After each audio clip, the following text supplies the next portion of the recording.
Somebody's glad to get out of class, right?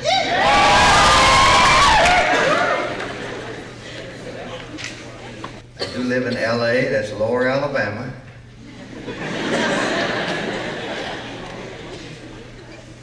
You ever get lost, you're probably in Alabama. You see that movie, My Cousin Benny? That's Alabama. By the way, I might even have relatives here today. You ever cut your grass and find a car? Half the cars the family own don't run. Hey, cuz, what's up? Can they hear your car before they see it? Yeah, I got some cousins out there. Has your mother ever been in a fist fight at a football game and won? There it is. Of course, I'll never be the man my mother was. You didn't mess with my lady, boy. She's tougher than woodpecker lips, you know what I'm saying?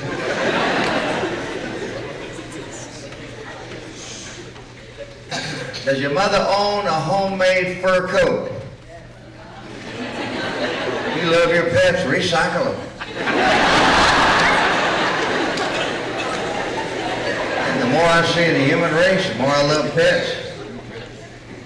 Has your family ever been asked to leave the zoo for harassing the monkeys? I don't know if I'd answer that one. Does the TV that you have at home that works sitting on a TV that don't work? Come on now.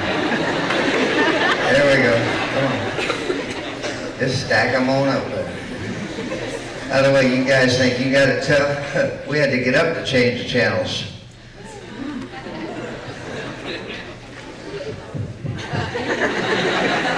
That was a good line, went right over your head. And don't try to tell us to say no to crack, we just pull up our overalls.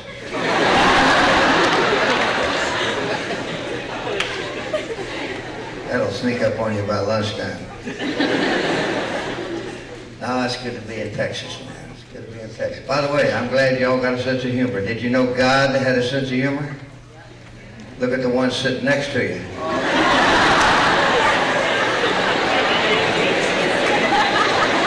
Trick or treat, look at his image. I say beauty is skin deep, but ugly goes to the bone. No, don't go down that road, man. You know? But if the barn needs painting, paint the thing, you know what I'm saying? I love what you ladies do, how you put that camouflage on every morning. It's amazing what you do. By the way, that's the root word to cosmetics. It's cosmos. It means to put in order that which is in chaos.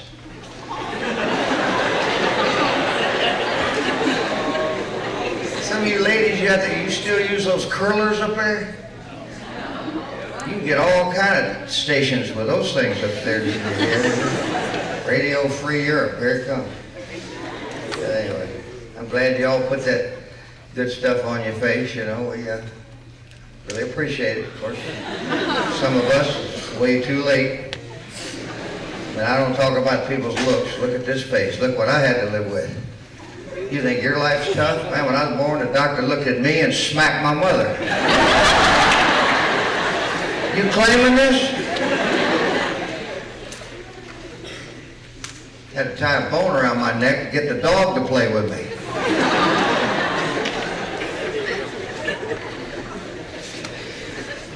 One guy said I looked like I fell from an ugly tree, hit every limb on the way down. Well, that'll make your day, won't it? Anyway, it's tough. Traveling all the time. By the way, it's tough to stay in shape when you're on the road all the time. You know, I tried the workouts. You know that Nordic track? Hit a tree first time I took it out. And the rowing machines, they don't work. I lost all those. They went right to the bottom. But I got the best workout in the world, man. I get up in the morning, no matter where I am, I run around the block about 6 times, then push the block back under the bed and go to sleep. Too dizzy to leave the house. No, but you gotta have a sense of humor. Watch out for people that don't have a sense of humor. They're weird. Out there hugging trees.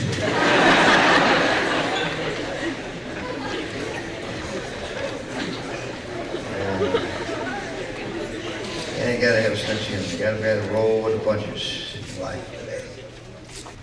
What a time to be alive.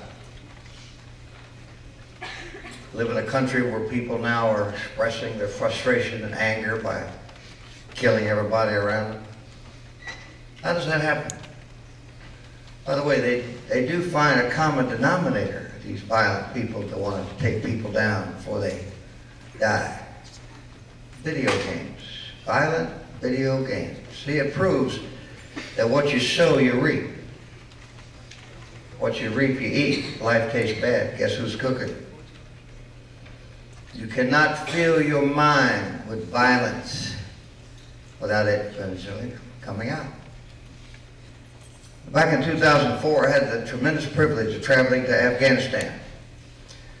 I took some buddies with me, and we went over there to say thank you to so many of these wonderful men and women who are leaving their families and their jobs and their friends, and sometimes their life. And what a privilege it was to stand in front of them and make it personal, to thank them for the sacrifice. Because freedom is never free. That stuff doesn't last until somebody stands up to the opposition. And right now there's a big debate whether or not America has any respect left in the world today. When all these things take place and we just talk about it. Young people, we haven't won a war since 1945. But we still got, thank God, a handful of men and women who will travel around the world and fight and die for people who hate us, who want to see us destroyed as a nation. It takes a lot of courage.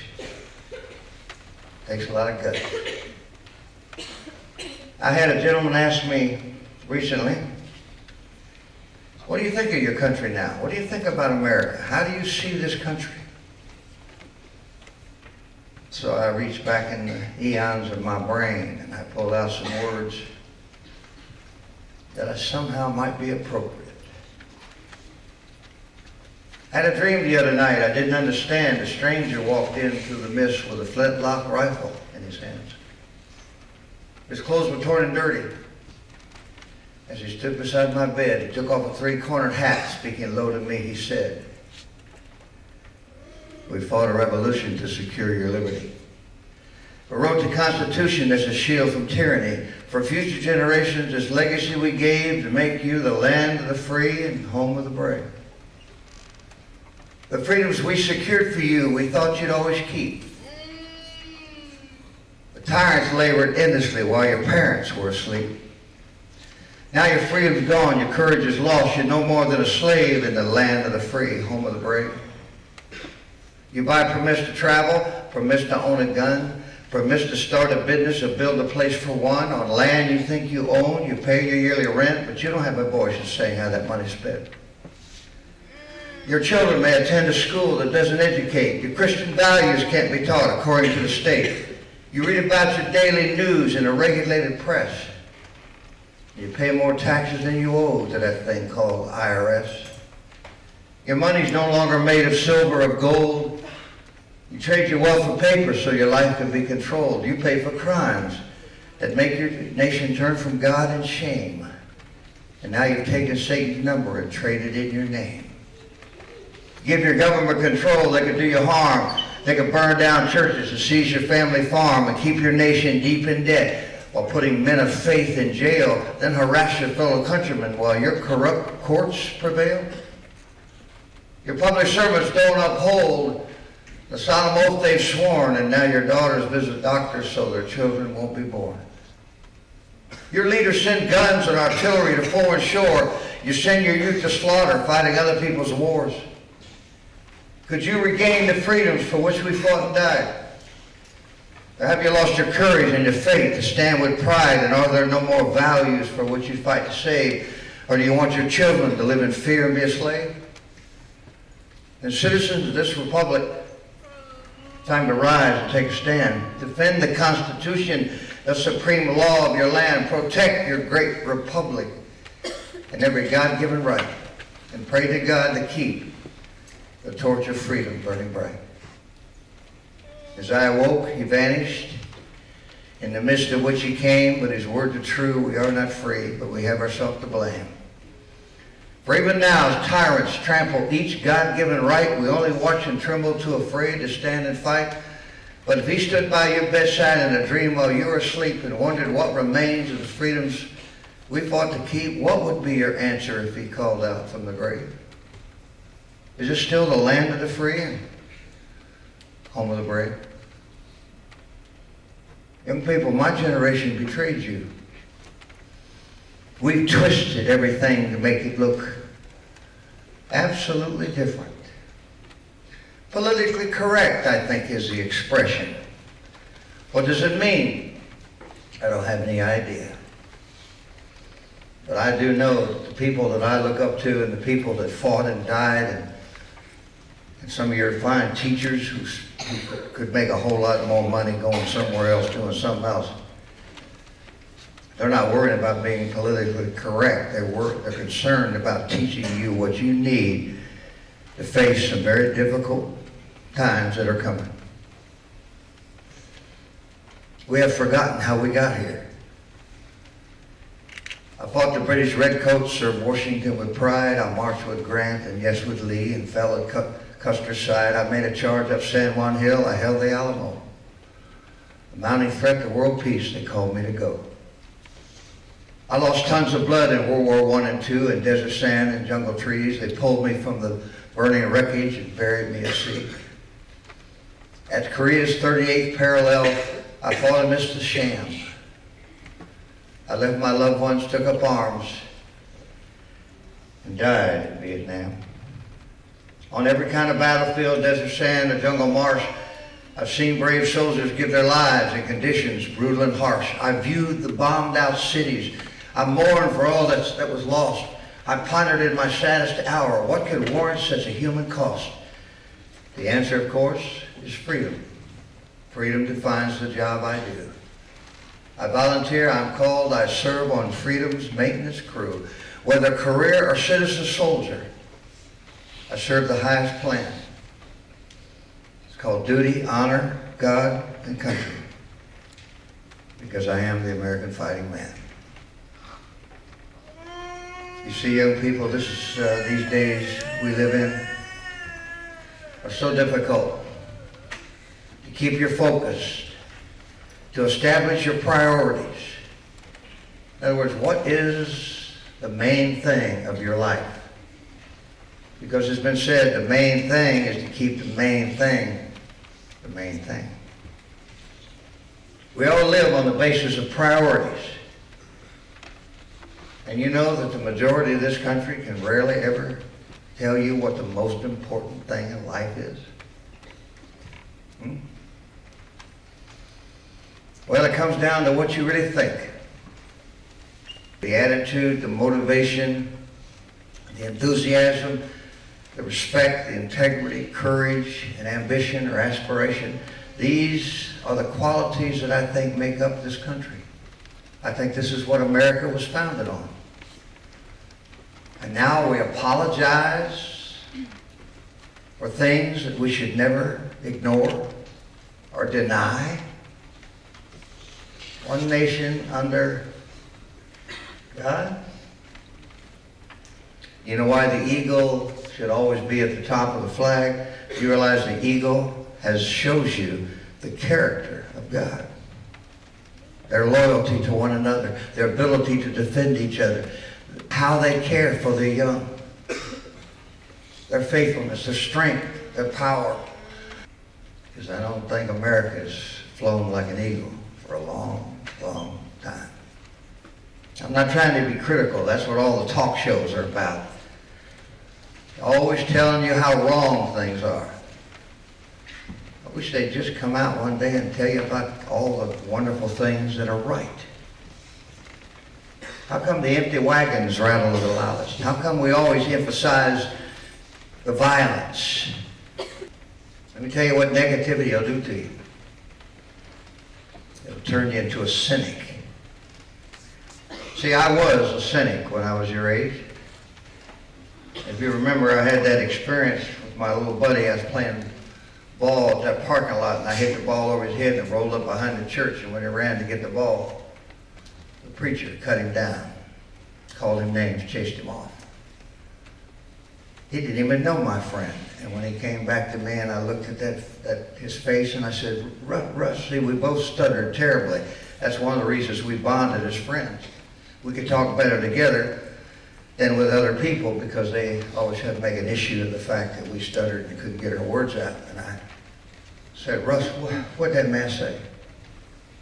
Said he didn't want me around because I'm black. Do you have any idea what that did to me?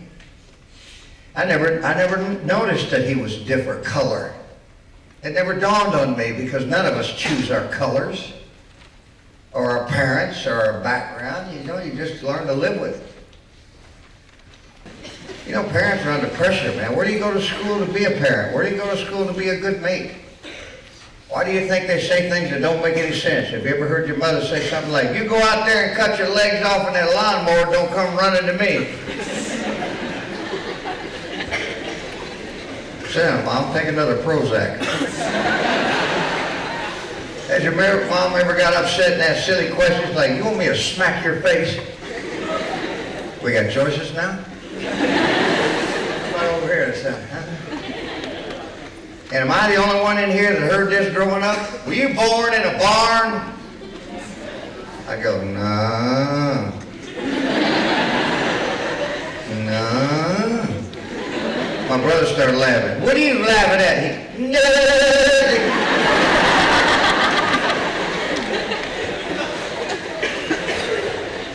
What are you supposed to do when your parents look at you and they go, you look at me when I'm talking to you. Don't look at me like that. No wonder we're two-faced. You don't know which one to put on. Dads, now watch out, them dads are strange. They might ask you a question you may not want to answer immediately. What's the matter? You think I'm stupid?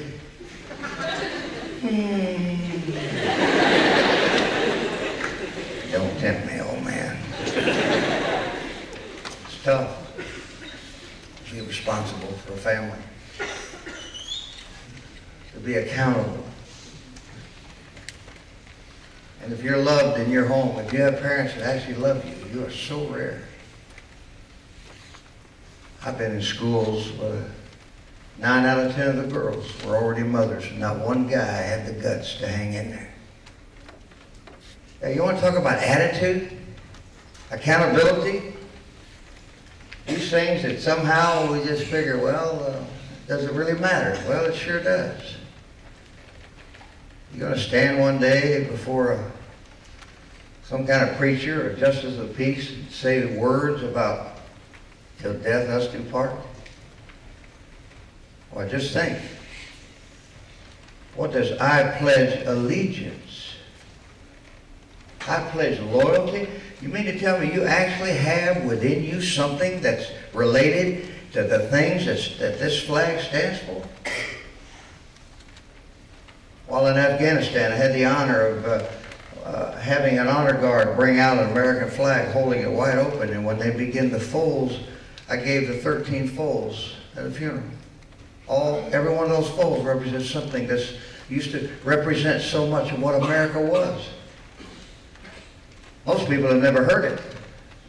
And as I said, most people don't even know what the red, white, and blue represents anymore. I pledge allegiance to the flag of the United States. You think we're united? We've never been more divided now than we've ever been. Because you ask the average person, why did you vote the way you voted?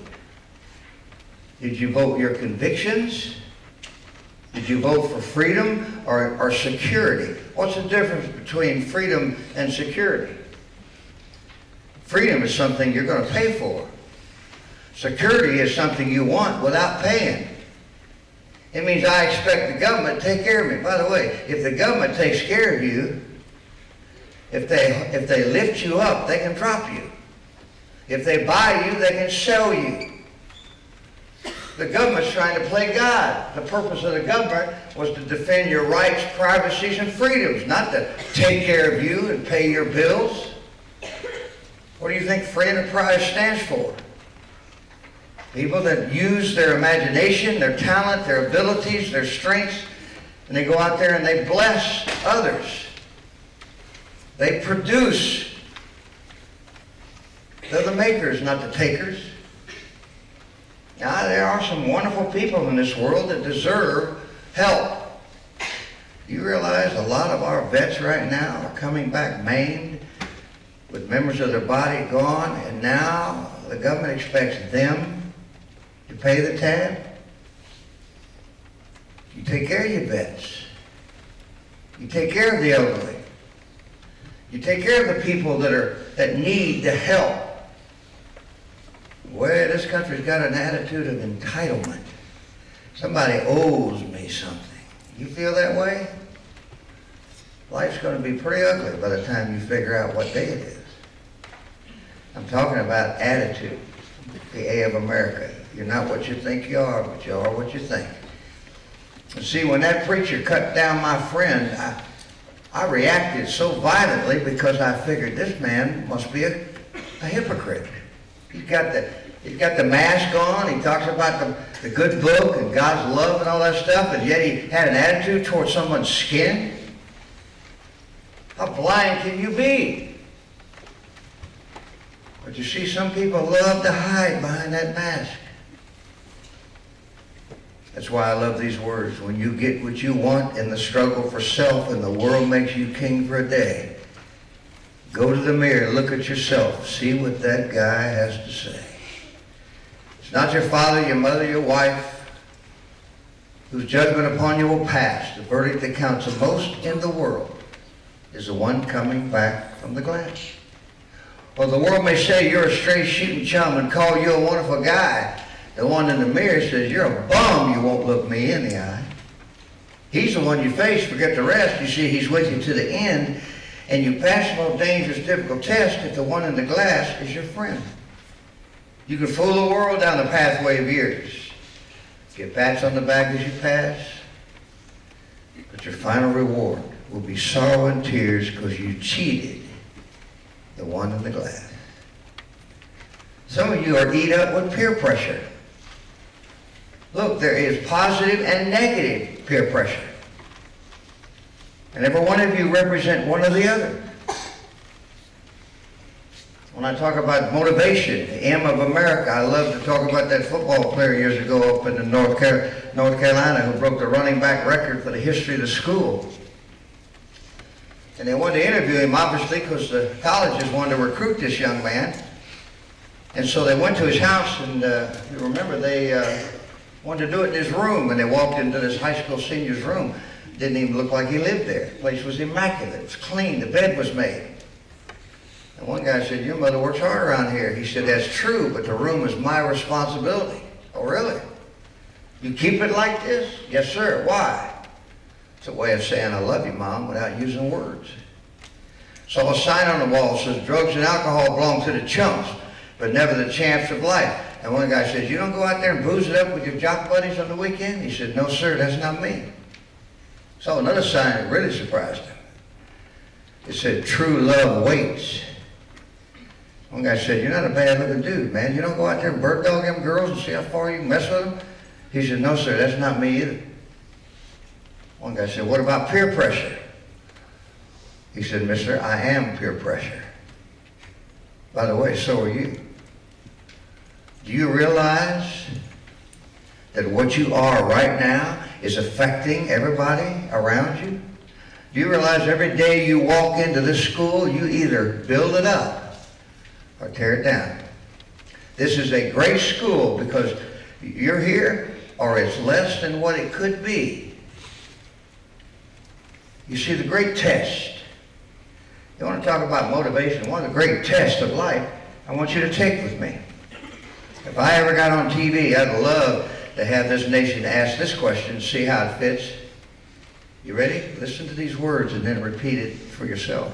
If every American was just like me, what kind of America will America be? You see, every one of us are blessing or cursing everybody around us by what we believe and our motivation. A lot of You motivated to make money? If you do it legitimately, you're a blessing. But if you want to take shortcuts in this world, every time I speak in a jail or a prison, and I spend a lot of time in detention centers all over the country, and I tell some of these young guys and ladies, you're not here because of what you did. You're only here because they caught you. What if all the facts were laid on the table? Would any of us walk out of here? Many years ago, I visited a prison that I was teaching convicts how to grow up. And I asked the assistant warden if I could visit old Sparky, the electric chair. Had another name for it called Hot Mama. I think you're going to understand. Well, I walked in there and he said, why you want to visit the death seat? I said, because I'm talking to some hard-headed guys, man, and kids who think that that's the highway of the heroes. That's, if you make it to death row, you're bad to the bone. I said, I'd like to head them off. Tell me, how's the guy die? How does someone die when they sit in that thing? He said, well, I'll tell you. By the way, there were 13 steps from the holding cell to the chair. I don't know if they planned that, but it's interesting. And then they sit you down and they shave your head. And then they blindfold you because the people that are watching you die, some are looking forward to it and others, of course, are not. They don't want to see your eyes fly out of your face. So they blindfold you. And everything in your bladder and bowels comes out. They don't clean you up.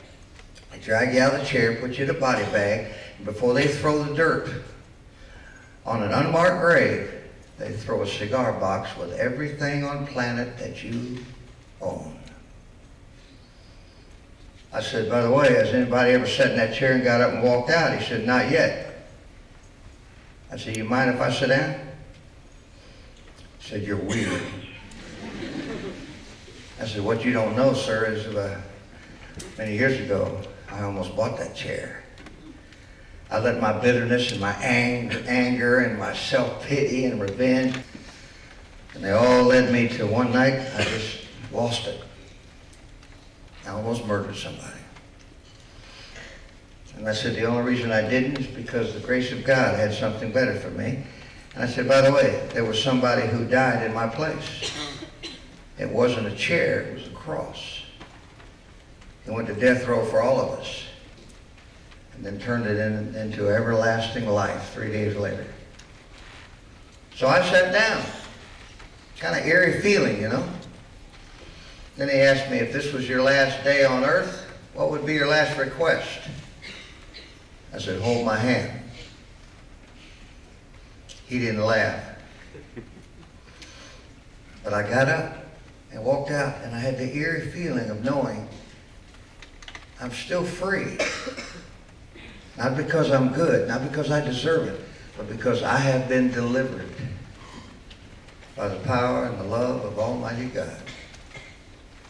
Changed my motivations, that's for sure. Changed my priorities. And 55 some odd years ago, I started working with troubled kids because that's the only people I could understand. And I've been doing it ever since. Even in the United States Army, where we saw some very difficult times. See, the Army Rangers, most of what we do, we never talk about. And I've always had kids say, well, what's it like, man, to jump out of a perfectly good airplane at a few thousand feet? I said, well, it's about the most exciting thing you can do with your clothes on.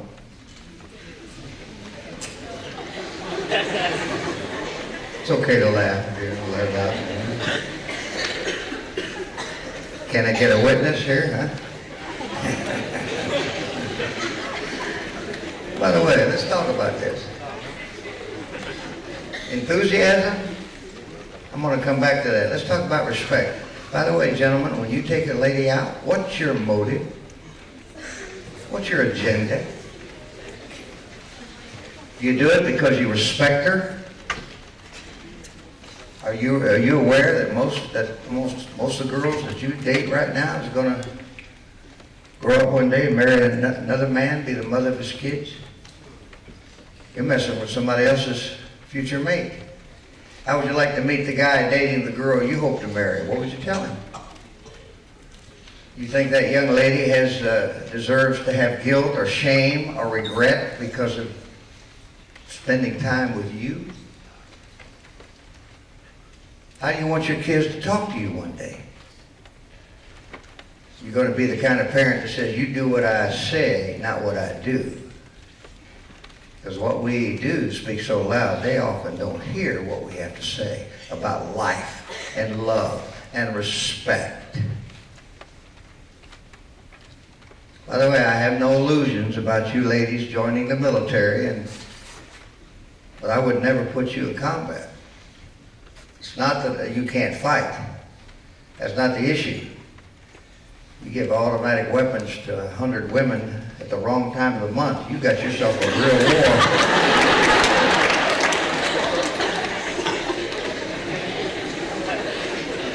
No, ladies, you know how to fight probably as well as any guy because you got that instinct to defend those you love. But would you put your mother in Afghanistan? Would you put your mother in Iraq? Would you send her into a battlefield? What's wrong with this country? Oh, you must be a chauvinist. That's what you are. You're a male chauvinist. I don't care how you read me. But I have been married 48 years with the greatest woman I ever met by accident. Because I know what love does. Love doesn't hurt. Do you realize that almost half of married women in this country are terrorized in their own home? What's that all about? You got a father who abuses you and your brothers and your mom? Domestic violence? Well, I got a cure for some of that. But you wouldn't want to put the power in my hands. Why do we spend all that money to put people in prison? Do you realize that what it costs to keep somebody incarcerated? They could send you to the finest colleges on planet Earth for a whole lot less than what it costs to lock up a bunch of maniacs. But you wouldn't want to talk to me about what I think we ought to do about the violence and the criminals and the rapists in this country. And those who mess with little kids, boy, have I got a cure for them. You see, love fights back. Love defends. Love protects. By the way, if you're a student in this school and you got enough self-respect for you that you step up to the plate when some poor kid's being picked on around here and you shut some bully down and show him that you care, you've just made a friend for the rest of your life. How do you handle bullies? By the way, let me ask you a question. How many have ever been around sheep? Anybody ever been around little lambs and sheep? Okay. Aren't they beautiful? Aren't they just amazing little creatures having a good time out in the meadow? Well, let me tell you something about lambs. They're naive. They're not necessarily stupid, they're naive. You know why? They do not have a frame of reference for violence. They're scared of their own shadow. If they get near running water, they'll die of thirst before they put their little mug down there because they know they're like a sponge and they'll go down and die, drown. And sometimes they'll eat things that'll make them sick. And if they ever fall over in a ditch or a hole and they can't get up, they'll colic and die, and the rest of the sheep will just stand there and go, bah, bah. You see, without shepherds, without protection, without security, sheep die. And they always seem to stray. They don't have a good navigational system. And by the way, some of you in this school, you're like little lambs. You're innocent. You don't have a chip on your shoulder. You're not trying to prove anything. You're smart enough to know we're not here to please people. We're here to respect each other and lift each other up. And somebody wants to mess with you, by the time you figure out who your enemy is, it'll be too late. But what do you do? See, there's teachers in this school that would probably step up to the plate if some violent fool decided to walk in here. Of course, if they did it while I'm here, you're going to see a part of me I never wanted you to see. Because I know how to take out the trash. The Army pays us or pays a lot of money to teach us how to do it. But what do you do when there's no shepherd to guard the sheep? You train an amazing creature called a sheepdog. By the way, I consider myself a sheepdog. By the way, you never let a sheepdog attack the sheep. You get rid of it. But the sheepdog listens and smells for one purpose: to take out the wolves, the bears, the things that threaten the life of the lambs, sheep. I think I'm a pretty good sheepdog. By the way, so are you. If you care about your little brothers and sisters, you care about other kids around there, you look out for them, you would defend them, you got sheepdog in you. It's a wonderful thing. By the way, sheep don't like sheepdogs because we look like wolves. But you want to know why I consider myself a pretty important sheepdog? The Lord is my shepherd. He taught me to care. And when He teaches you to love and care and defend one another, you become the hero of tomorrow. And we need you. We need you. We need sheepdogs around. Well, the eyes integrity of America. Can you be trusted? Good homework or homework assignment. Write down your honor code. Not the one you know, the one you live with. You ever steal what wasn't yours? You ever take a grade you didn't earn? You're going to get a real report card one day. See, there are no shortcuts. Do you get pleasure out of making people miserable? You like to be rich at the expense of somebody else's money? Can you be bought? Then you can be sold. It's not what you have, it's what you are that makes you rich. And if you know what I'm saying, you'll never be bought off in this world. And you'll have a lot of respect for what you own and what other people own, for their rights. Yeah, I love to talk about basketball. I was born in Indiana. I used to be able to shoot some hoops. I was just too short and the wrong color. But if I came in here with my over-the-hill gang, I wanted to play your team, is it okay if I move that free throw line up a little bit? Is that okay for y'all? A little too far back for me right now. And hey, I got me a Kmart special. I'm going to bring a Kmart basket in here. I'll show you how an old man can look like a Michael Jordan. And then I'm going to bring in my referees. They just got out of prison. They're dressed like referees, but they know how to play my game. You see, I'm going to beat you because I'm going to change the rules. You say that's not how you play. Then why is that how you live? You have an honor code? If you had a business, would you hire you? Can you depend on you? When you say you'll do something, do you follow through? That's what champions do. Their word is their bond. And to see courage. Land of the free, only as long as remain home of the brave.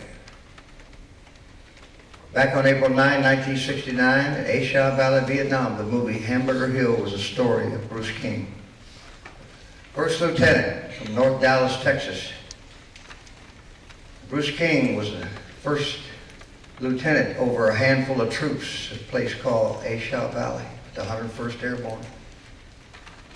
But the day he died, he pulled out a blood-stained notebook out of his fatigues and handed it to the medic and said, "Get this back to my family in Texas, because I'm not going to make it." When that notebook got back, they read it at the funeral, and he wrote his own funeral. By the way, heroes always do. And as they stood there and read this letter in front of his parents, imagine writing something like this. If I died during my tour in Vietnam, I want my family to read and understand that I came here by choice. I joined the Army by choice. I chose to be an infantry officer. It was my destiny, being a soldier, fighting for freedom, right or wrong.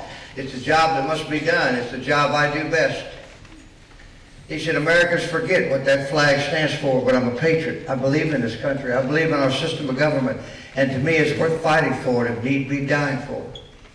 The country we have today was not built by the weak and the unbelieving, but by the blood of those who felt they had something worth fighting for. And I think it is the right, the duty, and the privilege of every American to fight for freedom. It has to be that way. And I thank God there's still those left to believe.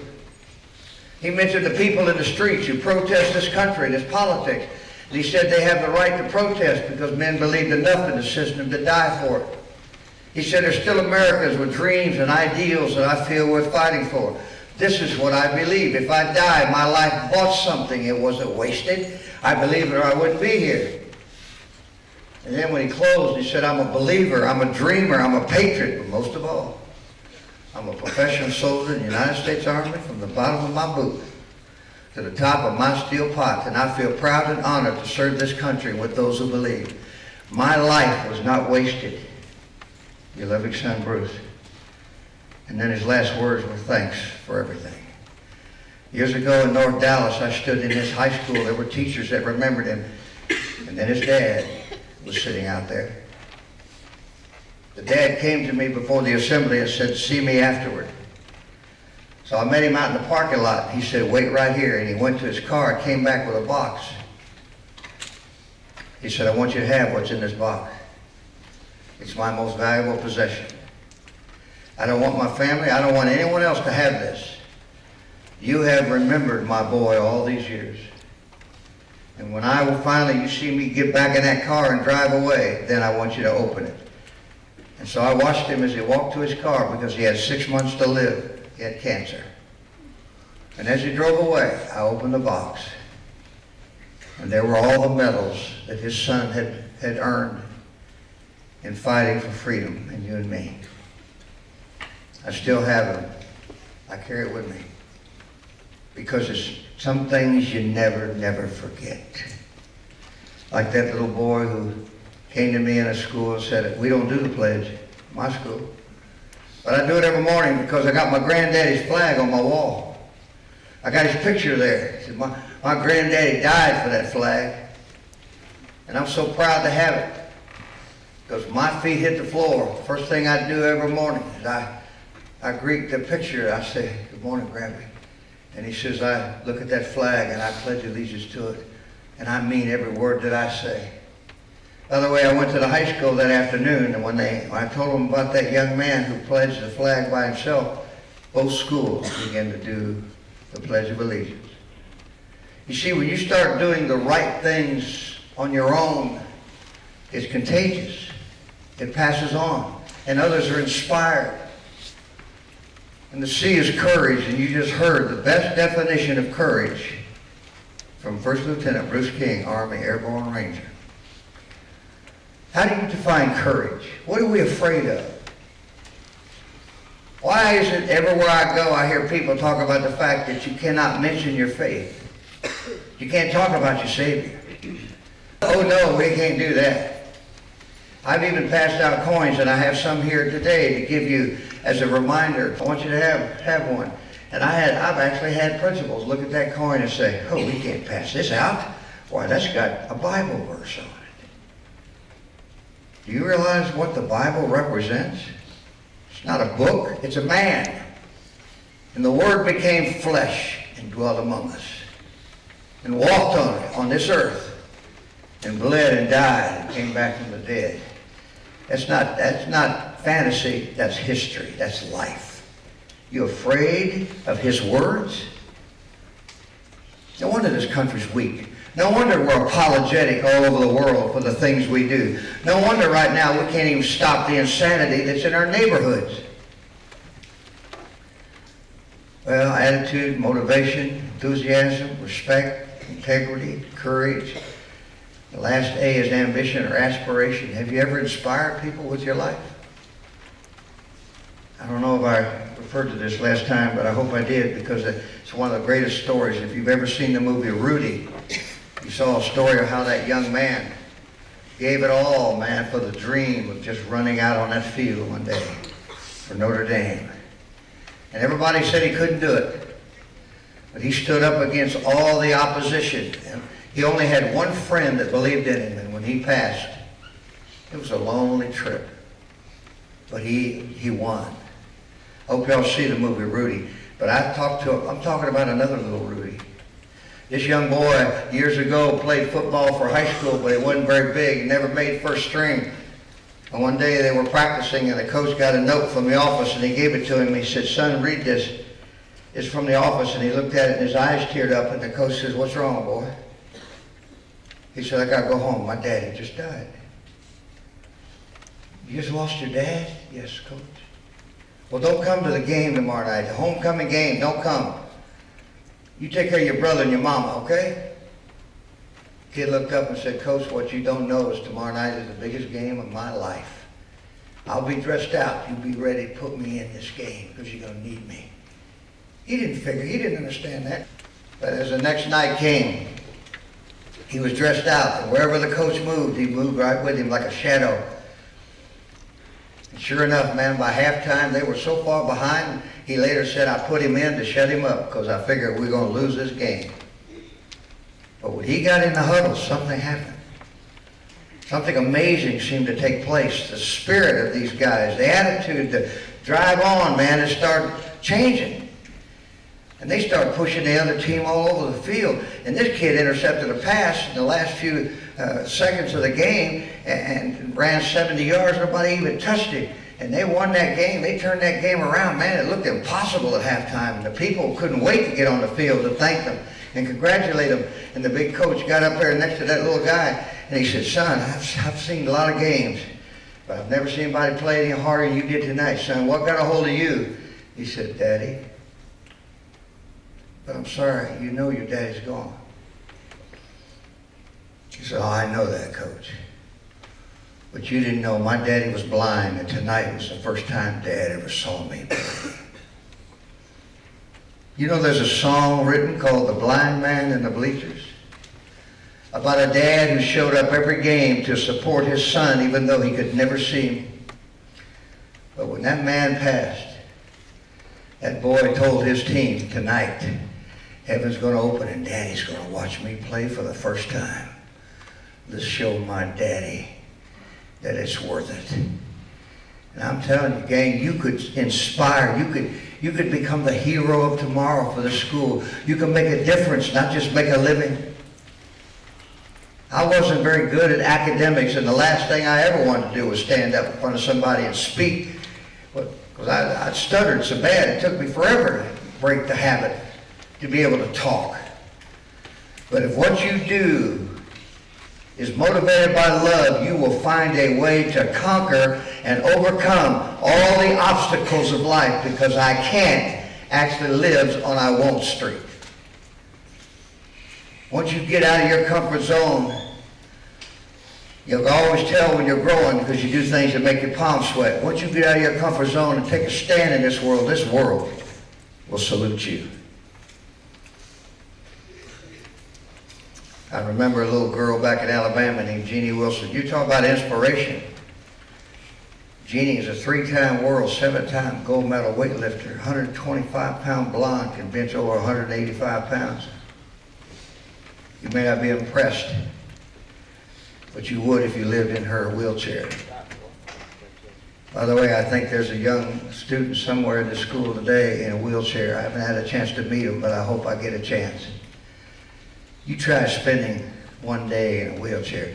I've been telling schools forever that if you could just get a wheelchair in here and make every senior spend one day in it, it would change the way you look at people who are handicapped and hurt. Jeannie had spina bifida, never walked a day in her life.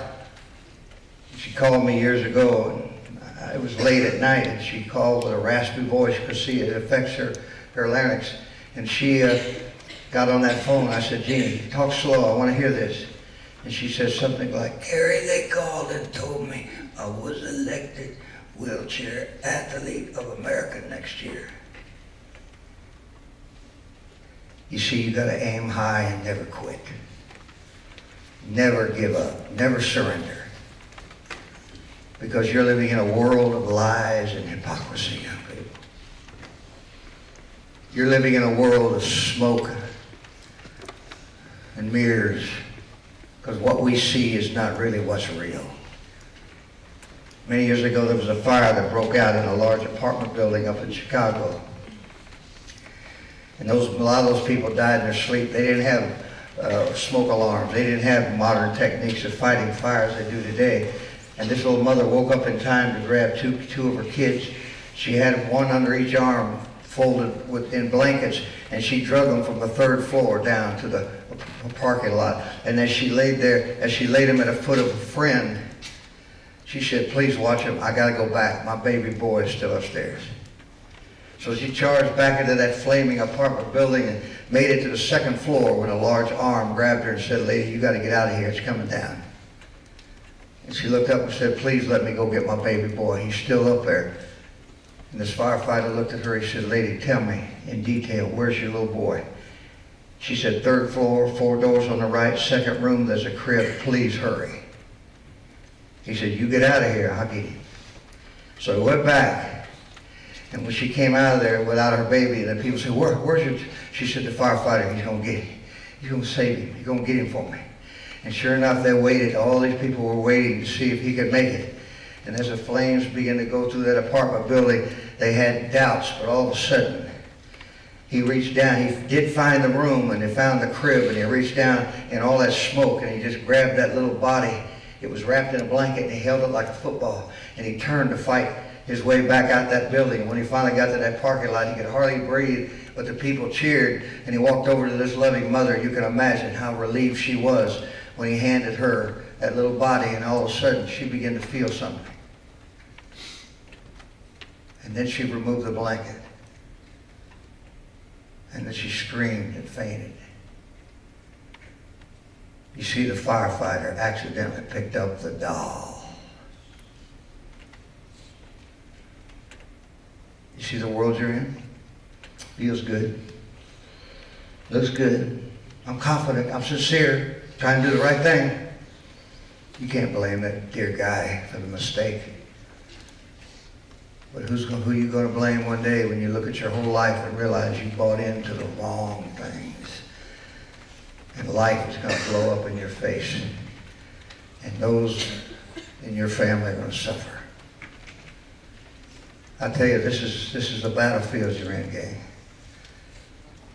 But with the power of the living Christ in your life, you can overcome anything. By the way, Jeannie always wears a sweatshirt, and it has her motto from the scriptures of Philippians 4:13, "I can do all things through Christ, which gives me strength." When I was here before, I think I told you about the red, white, and blue. Especially my grandson gives it to you. The red is courage and valor. The blue is justice and honor. And the white, purity and righteousness. And I'm so glad that my grandson knew that there's only one way, one truth, and one life to prepare for eternity. And that's to put your faith, your simple childlike faith, in the work of Christ. Just ask Him to be your Savior. Just a simple word. I need a Savior. Father, I need your boy in my life. I need Christ. Oh, because you know my boy is already in heaven. It's been 2 years since August 1st that I lost him. I'm not the only one in this room who lost somebody you love more than life. But he was ready to go. Let me ask you something. Are you ready to face eternity? Don't you ever allow the voices of hell to talk you down into suicide. You're not ready for this side of life. You're not ready for the other side of life because you're not coming back. Don't you ever throw your life away. You're the most valuable thing this country's got. Don't you let those negative thoughts beat you down till one day you end it all. You're not ready to face the other side. Don't ever disgrace your nation or your family or your school or your Savior by throwing your life away. Don't you go down that road. Please talk to somebody. There's people here who care for you. But don't ever make that decision. It only pushes other weak people closer to the edge.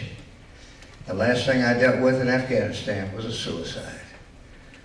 We left that country with a broken heart. But I hope you'll turn it around in your life. See, young people, until you get this straight, you'll never straighten this mess out in this world. There's a Lord who loves you, knows everything about you, and still loves you. And he wants to live inside you. And it's only a simple faith. Thousands died for our freedom, but one died for our soul, and may it never be said here. God and the soldier all men adore in times of trouble, but never before. When the trouble's gone, the wrongs have been cited. God is forgotten, and the soldier slighted. May it never be in Belleville High School. Thank you. God bless America.